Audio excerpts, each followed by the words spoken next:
오늘 함께 보실 말씀은 잠언 1장 1절로 7절까지 말씀입니다.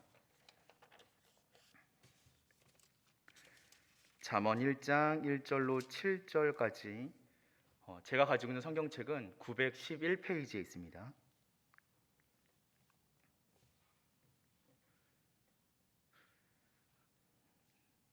잠언 1장 1절로 7절, 제가 한 절, 여러분이 한 절 교독하시겠습니다.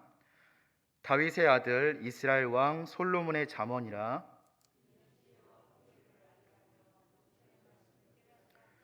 지혜롭게 공의롭게 정의롭게 정직하게 행할 일에 대하여 훈계를 받게 하며,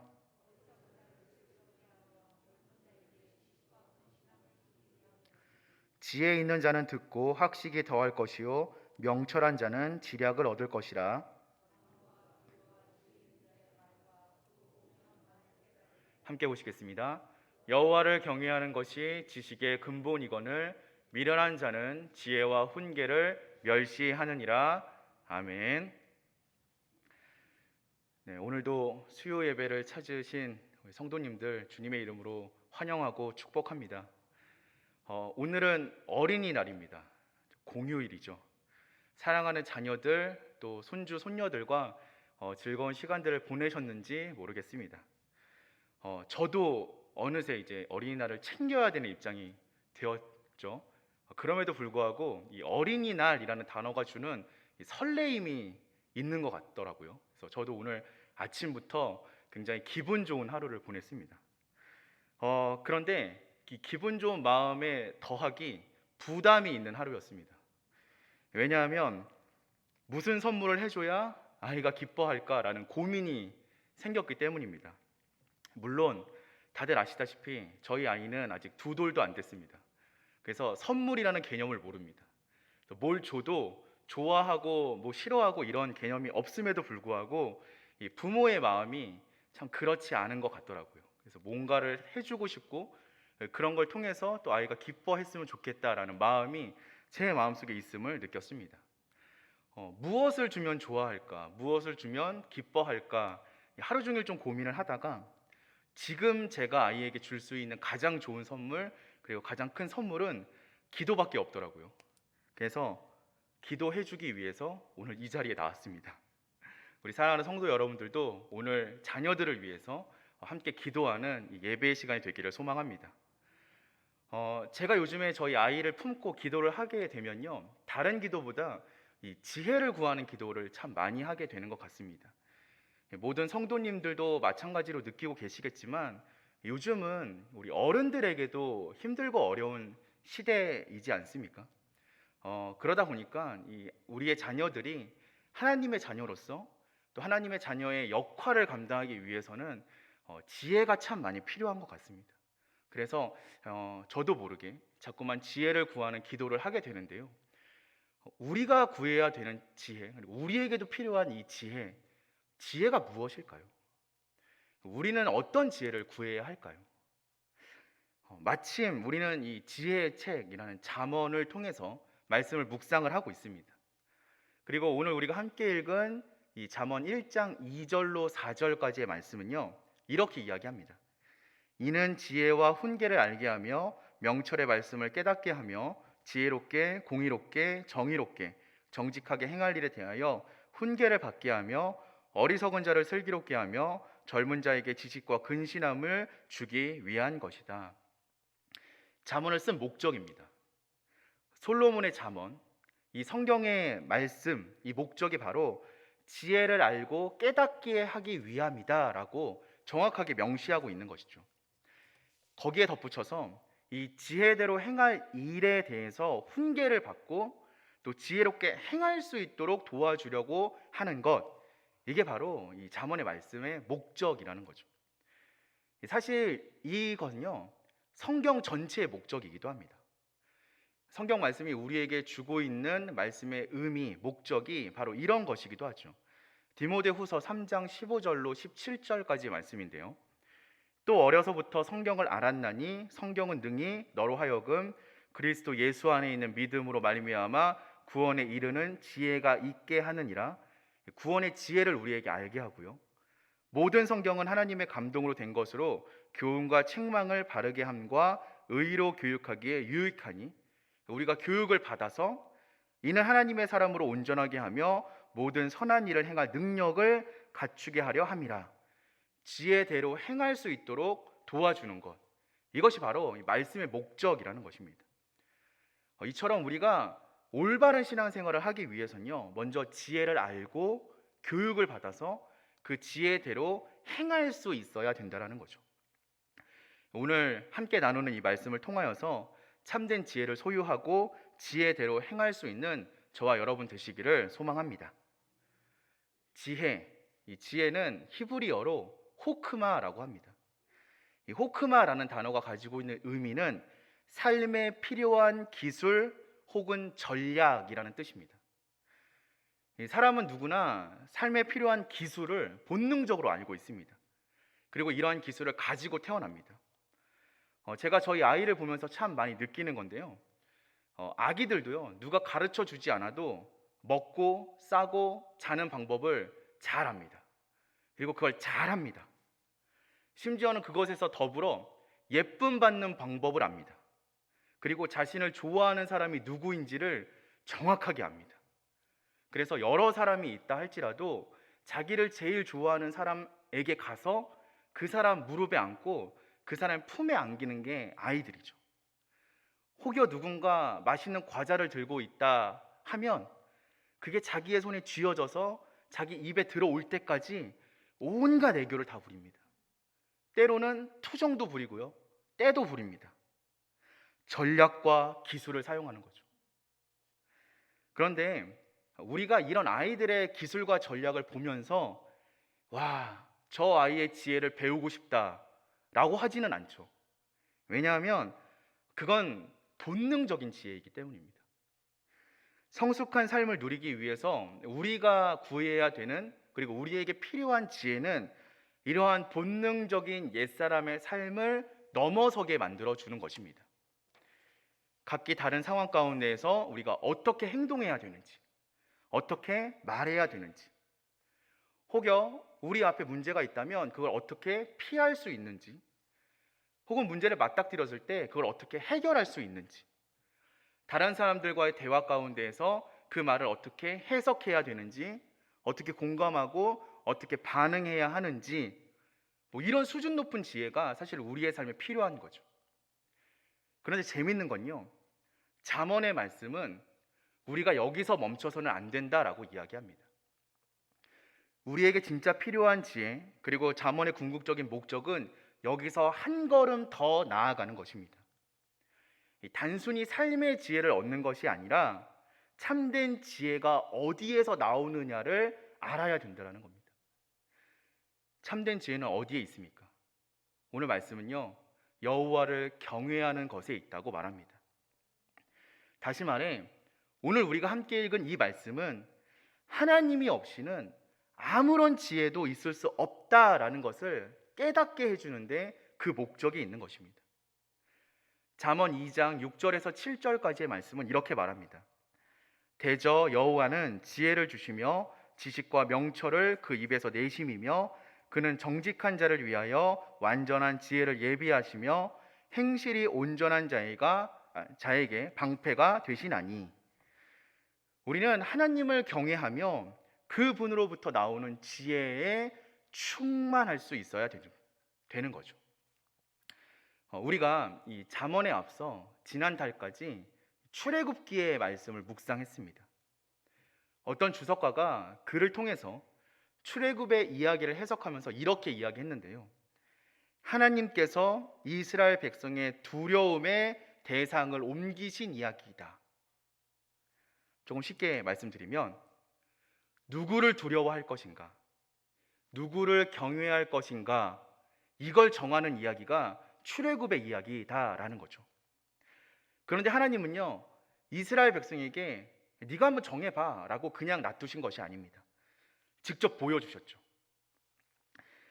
당시까지 이스라엘 백성이 두려워하고 경외하고 있었던 대상은 그 강대한 애굽이라는 나라였고요, 그 애굽이 섬기고 있었던 우상들이었는데 하나님께서 그것들보다 더 크고 유일하신 하나님이 계심을 직접 보여주셨죠. 10가지 재앙을 통하여서, 또 홍해의 사건을 통하여서, 그리고 이스라엘 백성들에게 선택하라고 말씀하시는 겁니다. 누구를 경외할 것이냐? 지금까지는 너희가 저 애굽을 두려워했지만 이제는 아니다라는 거예요. 너희가 우상을 섬겼지만 이제는 나를 섬겨야 된다라는 것이죠. 출애굽은요, 경외의 대상이 세상으로부터 하나님으로 옮겨지는 이야기다라는 것입니다. 사랑하는 성도 여러분, 경외하는 것이 무엇입니까? 경외하다. 우리가 너무나 잘 알고 있듯이 경외하다는요, 존경하고 두려워한다라는 의미입니다. 하나님을 사랑하면서도 두려워하는 마음을 갖는 것. 하나님의 주권과 말씀에 순종하며 하나님을 섬기는 것. 이것이 바로 경외가 아닙니까? 조금 쉽게 표현하자면 우리의 삶의 주권을 하나님께 드리는 것입니다.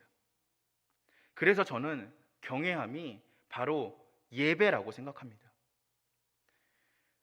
결국 세상을 살아가면서 얻어야 할 우리의 지혜의 근본은 바로 하나님을 예배하면서 시작한다는 것입니다. 어떤 사람들은 하나님을 예배하는 게 도대체 무슨 능력이 있냐라고 묻습니다.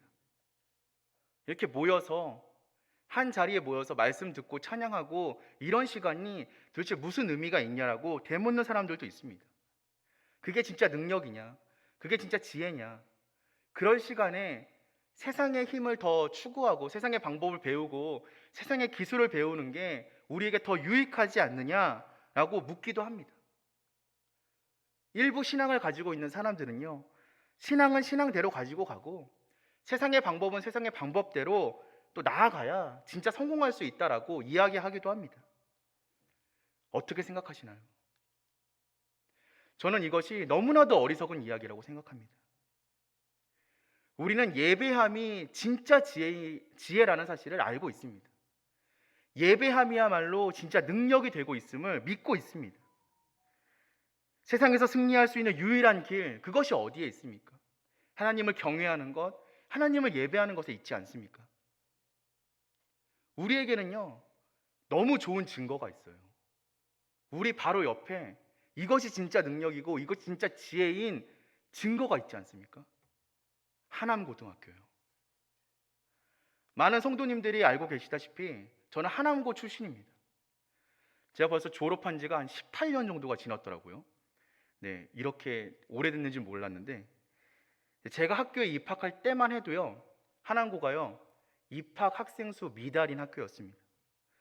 서울과 경기도 인근 학교에서 점수가 안 돼서 고등학교를 못 가는 친구들이 하남고에 왔었던 시절이 있었어요.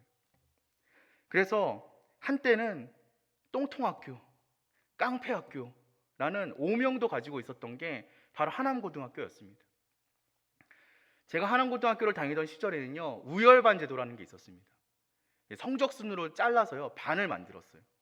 열린반이라고 우리가 많이 알고 있었죠. 재미있는 게 뭐냐면요, 그 열린반 안에서도요, 수업의 수준 격차가 많이 나는 거예요.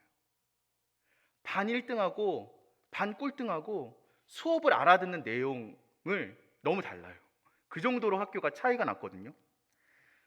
그런데 지금은 어떻습니까? 지금은 서로 오고 싶어서 줄을 서는 학교가 됐습니다. 하남 지역에서 가장 우수한 학생들이 찾는 학교가 됐고요, 우열반 제도를 하는 게 의미가 없어서 열린반이 없어졌습니다. 저는 이러한 하남고등학교의 변화가요, 하나님을 경외하는 것이 지혜의 근본이다라는 하남고등학교의 교훈, 그리고 매주 있는 하남고의 예배, 이것과 무관하지 않다고 생각합니다. 믿지 않는 학생들이 입학했어도 대다수의 학생들이 세례를 받고 졸업하는 학교가 바로 하남고등학교죠. 졸업을 하고 10여 년이 지났지만 저도 친구들을 만나면요, 친구들 입에서요, 찬송가랑 복음성가가 흥얼흥얼 거려요. 다른 찬양은 몰라도 기뻐하며 경배하세는 끝까지 합니다. 저보다 더 잘합니다. 그리고 적어도 오늘 우리가 읽었던 이 잠언 1장 7절의 말씀은 암송하고 있습니다. 사회 곳곳에서 자신의 사명과 역할을 감당하고 있는 그들의 마음 가운데 하나님의 말씀, 하나님의 찬양이 남아있도록 도와주는 그 손길을 통해서 하나님을 경외하는 것, 하나님을 예배하는 것이 진짜 힘과 능력이 되고 있음을 우리는 경험하고 있지 않습니까? 실제로 제 친구들을 보면요, 교회를 다니지 않더라도 힘들고 어려운 일이 있으면 하나님께 기도하더라고요. 그리고 교회를 안 나가도 하나님을 믿는다라고 고백하는 친구들이 굉장히 많이 있습니다. 그리고 이러한 친구들이요, 자신이 미션 스쿨에서 예배했던 것을 자랑스럽게 얘기하더라고요. 사랑하는 성도 여러분, 하나님을 경외하면요, 진정 능력이 있습니다. 하나님을 예배함이 우리의 지혜요, 우리의 능력입니다. 우리는 지금 유례 없는 이 코로나 시국을 지나가고 있습니다. 상황이 좋아질 듯 하면서 나빠지고요, 확진자 수가 줄어드는 것처럼 보이다가 다시 늘어나는 시대를 보내면서 정말 하루하루를 마음 졸이며 살아가고 있습니다. 어떤 사람은 단계를 강화해야 된다, 또 어떤 사람은 그냥 개인이 조심하면 된다, 여유롭게 해도 된다, 무엇이 답인지, 아니 무엇이 문제인지조차도 알 수 없는 이 세상을 우리는 살아가고 있습니다. 우리는 성경을 통해서요, 수많은 전염병의 이야기를 접했습니다. 신앙의 역사 가운데에서도 많은 전염병들이 있었습니다. 그 전염병의 세대 가운데 우리의 신앙 선배들이 붙잡았던 한 가지가 있었습니다. 그것은 누구를 예배할 것이냐, 누구를 두려워할 것이냐라는 질문이었습니다. 우리는 지금 누구 앞에 서 있습니까? 우리는 무엇 앞에 서 있습니까? 코로나라는 바이러스, 그것 앞에 서서 그것에 두려워하며 그것에 휘둘리며 살아가고 있습니까? 아니면 그 바이러스조차 붙잡고 계시는 하나님 앞에 서서 그분을 경외함으로 예배하는 인생을 살아가고 있습니까? 조심하는 것, 두려워하는 것, 이 두 가지에는요, 너무나 큰 차이가 있습니다. 우리는 이 세대를 조심하고 있습니까? 아니면 이 세대를 두려워하고 있습니까? 혹시 우리가 살아가고 있는 이 시대의 실상과 하나님을, 방역과 하나님을, 아니 우리의 삶과 하나님을 구별하고 구분하여서 생각하며 살아가고 있지는 않습니까? 교회 안에서만 하나님과 가까이 하고 교회 밖에서는 하나님을 멀리하는 그런 삶을 살아가고 있다면 우리가 어떻게 하나님의 지혜를 구하고 하나님의 능력을 구하고 하나님의 이름으로 승리하며 살아가게 해달라고 기도할 수 있겠습니까? 사랑하는 성도 여러분, 우리의 본분이 어디에 있습니까? 성경은요, 우리의 본분에 대해서 너무나 정확하게 이야기합니다. 전도서 12장 13절 말씀인데요, 하나님을 경외하고 그의 명령들을 지킬지어다. 이것이 모든 사람의 본분이니라. 아멘. 세상이 어떻게 변한다 할지라도, 세상이 어찌한다 할지라도 우리의 본분은 변하지 않습니다. 우리의 본분인 하나님을 경외하고 그분의 말씀에 순종할 때 우리는 지혜의 영이신 성령님의 인도하심을 통하여서요, 올바른 길로 걸어갈 수 있습니다. 우리가 올바르게 살아갈 수 있는 유일한 길은 오직 여기에 있습니다.